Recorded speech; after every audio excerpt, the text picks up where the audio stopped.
Maaaring mag-loan sa SSS ang mga biktima ng mga nagdaang bagyo. Pag-usapan natin yan dito sa serbisyo ngayon kasama si SSS spokesman Fernan Nicolas. At pwede rin po kayong sumali sa ating talakayan. I-post ang inyong mga tanong o komento sa ating Facebook Live. Magandang hapon, Fernan. Isang mabuting araw, Ma'am Ruth, at sa ating mga tagapakinig, lalo-lalo sa mga miyembro po at pensyonado ng SSS. Meron kayong inanunsyo na mga available na tulong para dito sa mga biktima ng bagyo.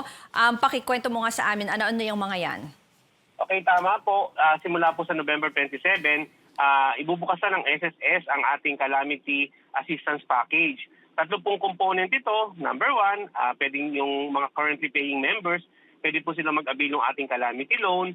Number two po, para sa mga pensioners, pwede po silang mag-avail ng 3 months advance pension. At pangatlo po, yung pong mga nasiraan na salanta ng bagyo ang kanilang mga bahay, pwede po silang mag-avail ng ating house repair program under dito sa Calamity Assistance Program ng SSS. Natin, Fernan, itong calamity loan, sino-sinong pwedeng mag-avail, magkano iyan, at paano mag-apply para dyan?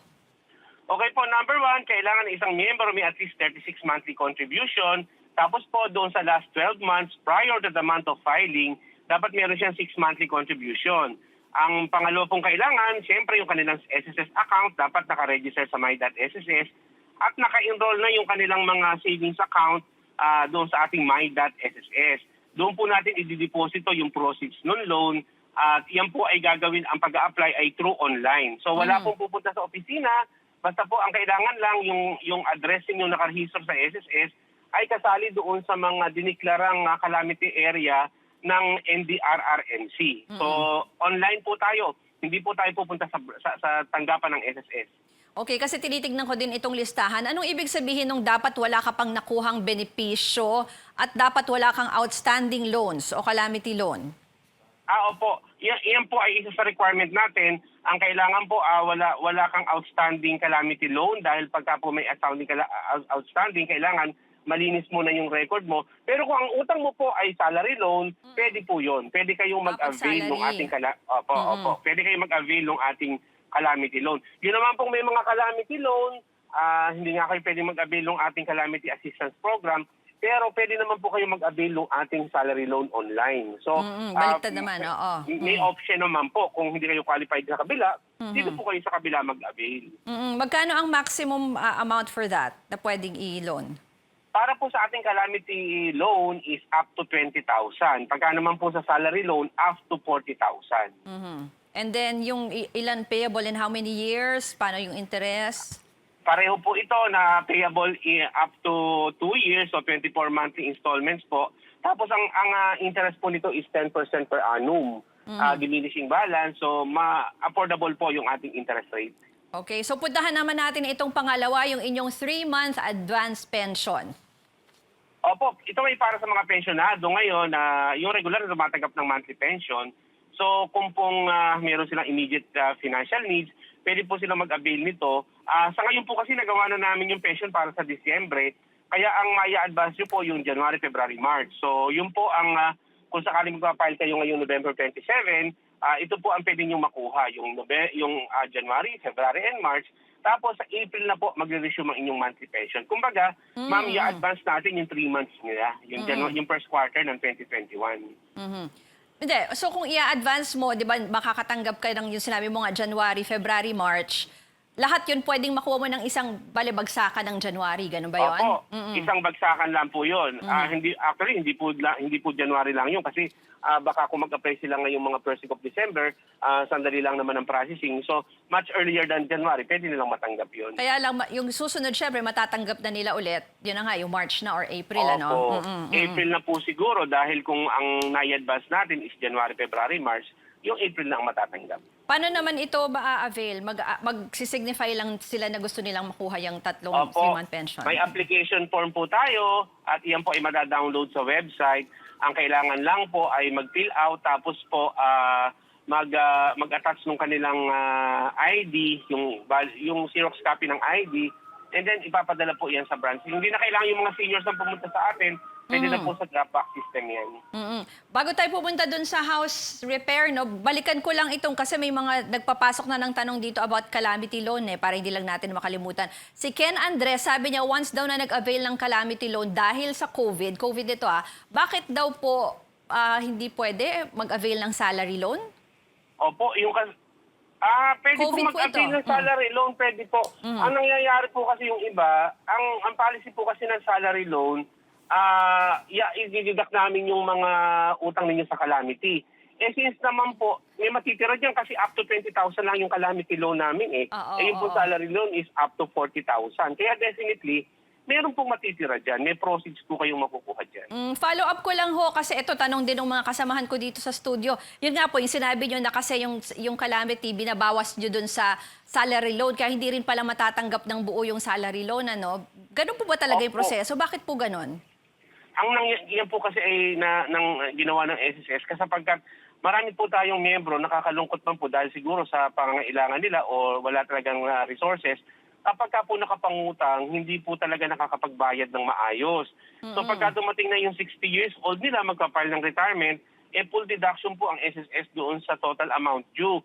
Minsan po napakalaki ng balanse ng mga kanilang utang na minsan yung ibang miyembro 3 taon pa bago makatanggap ng kanilang pensyon kasi dinideduct nga namin yung balanse. So ito na rin po yung paraan ng SSS para makontrol din, di ba, yung pangungutang ng ating mga miyembro na limitahan din kasi nga po pagdating ng araw, wala pong makuha silang benepisyo dahil kailangan natin bawiin naman yon at ng equal din naman po, kumbaga equal application of the law dahil kawawa naman yung ibang miyembro po Na gusto rin umutang. na nagbabayad naman regular.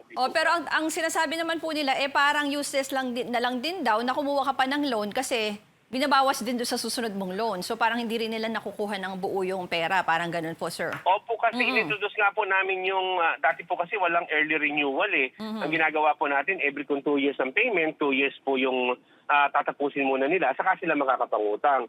Ngayon po, dahil nakikita ng SSS yung pangangailangan, na ginawa po ng SSS, pwede kang mag-renew after 1 year nung payment term. At saka nakapagbayad ka na ng at least 50% of the total amount due. At least parang pwede kahit papaano sabay yung utang, parang ganun yung point Opo. nyo, no? May Yes, isa pang tanong dito, ba't nawala? Meron daw siyang unpaid loan, asa na yung isa nating tanong, meron daw siyang, si Noah Lest, si Alex Sanchez, may matagal na akong unpaid loan, pwede ba akong mag-loan ulit? Hindi niya sinabi kung gaano katagal Opo. Oo. Ganito po, sa renewal po, kailangan at least 50% nung total amount due ay nabayaran mo na. So pagka po nabayaran mo na yon, pwede ka nang kahit may basta balance ka pa. 50%, oo. Basta at least may 50% yung nabayaran mo na, kahit ano pa yung balance mo, pwede pong mag-renew. Okay, marami pa tayong pag-uusapan. Yung susunod natin, yung house repair at improvement loan na ino-offer din ng SSS. Kasama pa rin natin si spokesman Fernan Nicolas sa pagbabalik po yan ng newsroom ngayon dito sa CNN Philippines. At usapang loan pa rin tayo dito sa serbisyo ngayon kasama si SSS spokesperson Fernan Nicolas. Fernan, puntahan naman natin itong inyong direct house repair at improvement loan. Sinong pwedeng mag-avail at magkano yan? Ang ating mga miyembro po na may at least 24 monthly contributions ang pwedeng mag-avail. And also, ito po ay up to 1 million. So, payable within 5 to 20 years. Depende po sa kakayahan ng miyembro sa pagbabayad. Like the usual loan applications po, i-evaluate ng SSS at titingnan natin kung saan magko-qualify si member. Pero ano po ito? Doon lang ba sa areas na nagkaroon ng bagyo or kahit saang lugar? Ito po ay para doon sa mga naapektuhan po ng kalamidad, gaya ng nasabi ko. Basta po yung area ninyo is declared by the state ng calamity by NDRRMC, qualified po yung mga miyembro na ito. Pareho ang tanong ni Jam Lorenzo at ni Mia Delgado, ano daw lugar ang pwedeng mag-avail ng calamity? Kasama po ba ang buong Metro Manila? Narinig ko po kasi sa news natin kanina, Ma'am Ruth, diba, na magre-recommenda ang buong Luzon. So definitely, mako-cover po ang Metro Manila kung ito po yung approve ng ating Pangulo. Pero sa ngayon, yung mga nasa state of calamity lang, like yung mga Cagayan, mga ganun lang muna, no? Yung unang deklarado. Opo, yung mga nadeklarado na. Pero halimbawa po, biglang sinabi ng government na nagdeklara na nga na buong Luzon is under calamity area. So, kasali po sila. Kasali. Pag yung NCR nga, kung i-declare na yung buong Luzon, ano po? Yes po, yes po. Paano yung, di ba may mga ibang declaration yung mga city? Pwede po yun, kunwari Marikina, ganyan. Ma'am, hindi po. Ang kailangan po dito is yung declared by NDRRMC. NDRMC. Okay, Opo. oo. Mhm. Hindi po pwedeng local tayo.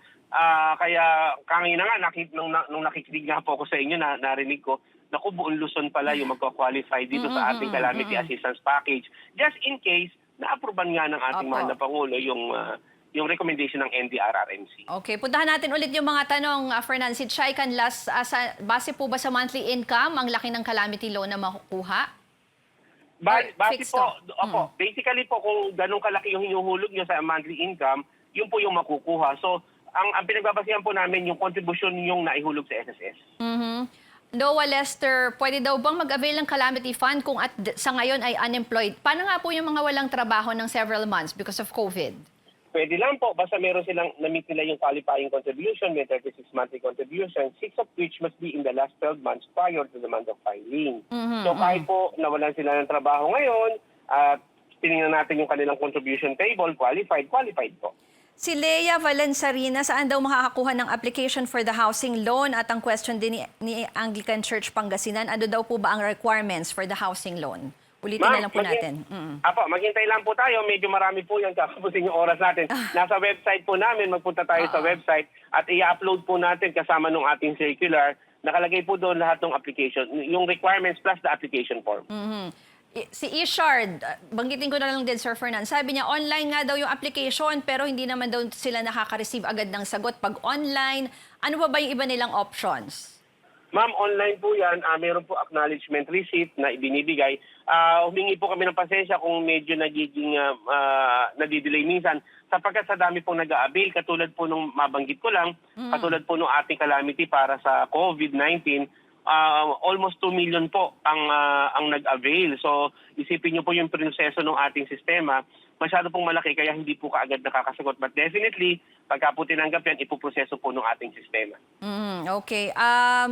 Maganda yung tanong ni Doc Ricky, magkakaroon ba daw ulit ng loan amnesty? Sa ngayon po, wala pa sa pinag-uusapan niya kasi ang focus po muna natin ay makapagbigay tayo ng immediate assistance sa ating mga members affected by the typhoon.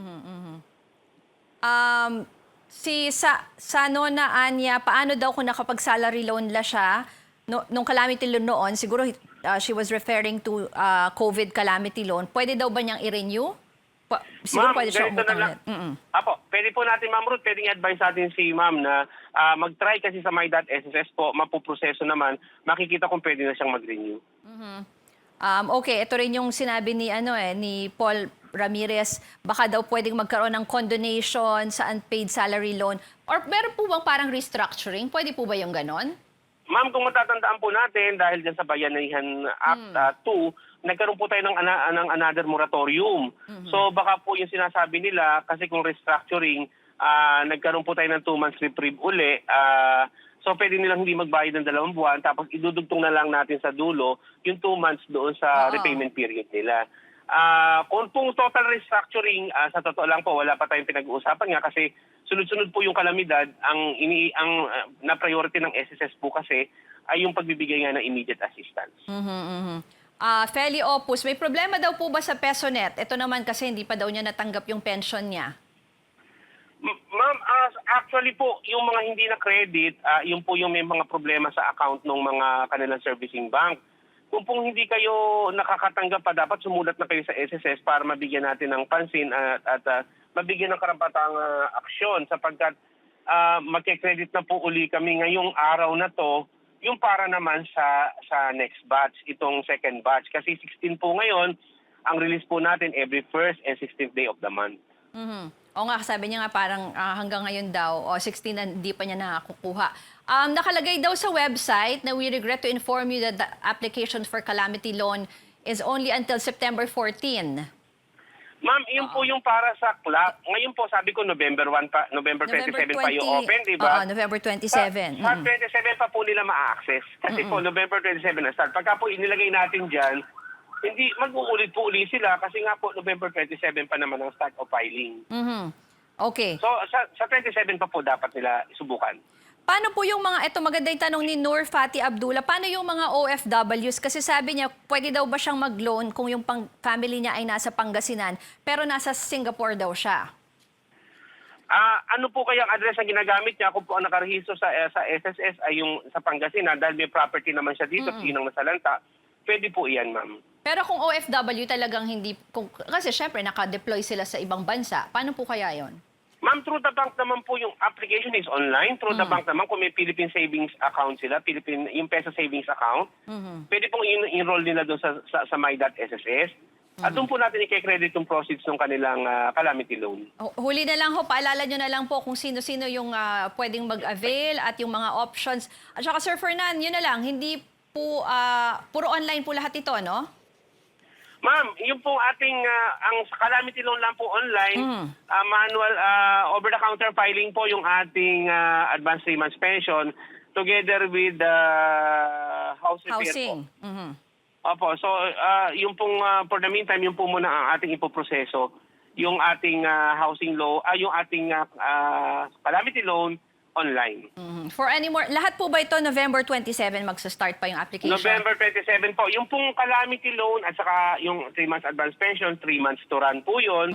Yun naman pong housing loan, housing repair program, yan po ay 1 year to run. How So soon 1 can year they, po. So How 1 soon- year po.